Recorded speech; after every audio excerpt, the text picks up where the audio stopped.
Assalamualaikum teman-teman. Ini mumpung Om Rudi main lagi ke rumah. Dulu kan kita sempat bicara tentang gimana tips membeli rumah buat eh, pasangan muda untuk membeli rumah yang pertama. Dulu Om Rudi bercerita tentang lokasi sebagai pentingnya lokasi. Nah, ini adalah video lanjutan dari atau part kedua dari video yang dulu pernah kita upload.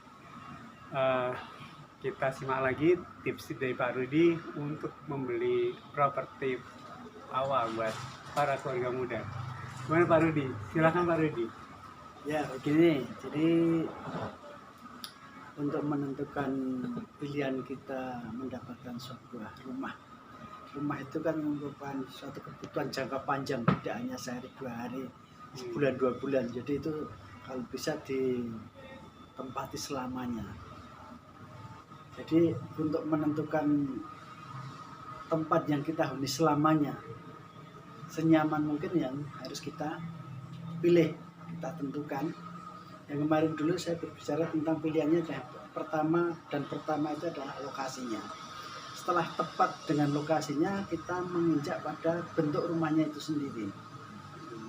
Bentuk rumahnya itu sendiri, yang pertama kita harus cocok dengan kebutuhan, sesuai dengan kebutuhan kita. Sebagai keluarga muda, biasanya belum membutuhkan banyak kamar. Dan inilah yang pertama kali ditentukan adalah kebutuhan. Jadi luasan tanah, besaran bangunan itu harus disesuaikan sama kebutuhannya. Apalagi kita membeli rumah yang rumah siap pakai, intinya bukan membangun sendiri ya. Jadi membeli rumah yang siap pakai, apakah berupa itu perumahan atau rumah second, yang mana harus cocok sama kebutuhan. Kebutuhannya sebagai keluarga muda tentunya tidak perlu banyak kamar. Paling ya cukup 1 atau 2 kamar sebagai keluarga muda. Jagani nanti kalau punya anak mungkin boleh sampai dengan 3 kamar cukup sementara itu. Satu itu. Kedua, apakah perlu ada garasi sebagai tempat mobil atau kendaraan kita? Kebutuhannya disesuaikan. Kalau kita masih punyanya motor, jangan memilih yang ada garasinya dulu. Harapannya nanti kan kita punya mobil, Pak. Ya boleh. Tapi kembali kepada kebutuhan dulu. Kebutuhan awalnya adalah yang sesuai sama kebutuhan yang dibutuhkan saat itu kita mau beli. Jadi Kebutuhan. Taman misalnya, taman.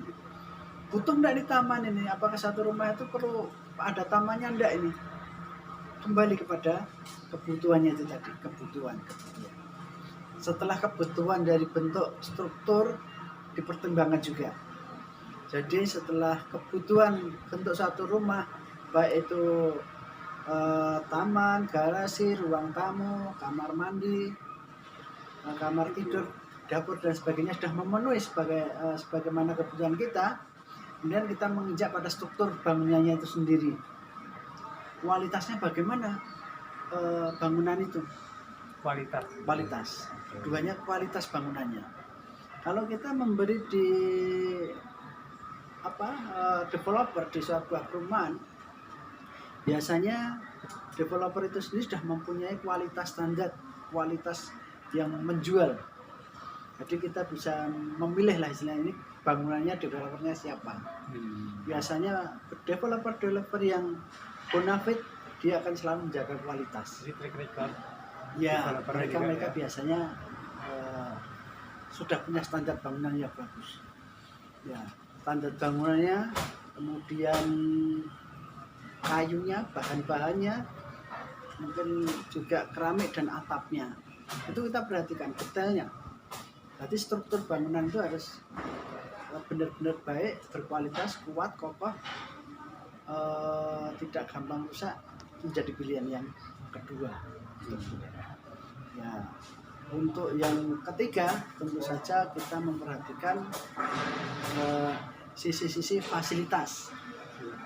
Fasilitasnya di situ kebutuhan listrik, air, telepon,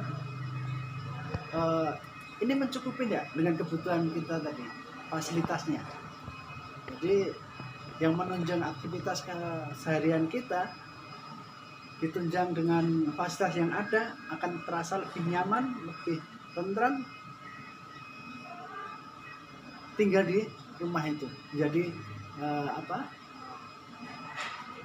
istilahnya ayem kalau udah tinggal rumah dengan cocok itu udah betah aja tinggal di rumah itu, nikmat Ini kerasan. fasilitas di rumah bukan fasilitas umum, Fasilitas di rumah Di ya, rumah. fasilitas di rumah itu airnya tadi kan lokasinya udah cocok, kemudian struktur bangunannya cocok, kemudian fasilitasnya cocok enggak. Kalau airnya kotor dan airnya ini ngambil dari mana? Dari dinas PDAM atau dari air tanah kan gitu. Nah ini kan perlu juga diperhatikan fasilitas airnya, kemudian listrik, kemudian mungkin telepon, jaringan telepon dan sebagainya. Nah, itu. Saya kira 3 tips sementara ini menjadi dasar pemikiran untuk memilih rumah. Sementara itu dulu, mungkin nanti yang lebih detail lagi kita menginjak pada sisi-sisi lain dari sebuah rumah. Sementara itu Mas Bun. Oke.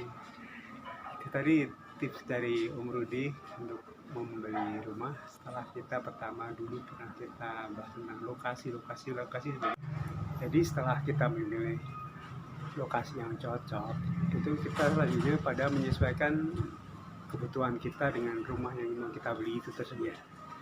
Nah, setelah sesuai kebutuhan, kemudian kita lihat kualitas dari struktur bangunan rumah tersebut, kemudian kualitas ke developernya juga ya, Pak ya. Ya, Nah, itu sangat penting untuk melihat track record dari pengembangnya. Kemudian fasilitas yang ada di rumah tersebut, dan mungkin juga fasilitas penunjang di perumahan itu ya, di komplek itu. Nah, itu tips dari Om Rudi. Semoga bisa menjadi tambahan bekal pertimbangan kita untuk membeli rumah. Terima kasih Om Rudi. Kita tunggu nanti tips berikutnya yang lebih detail. oke, sama-sama. Terima kasih.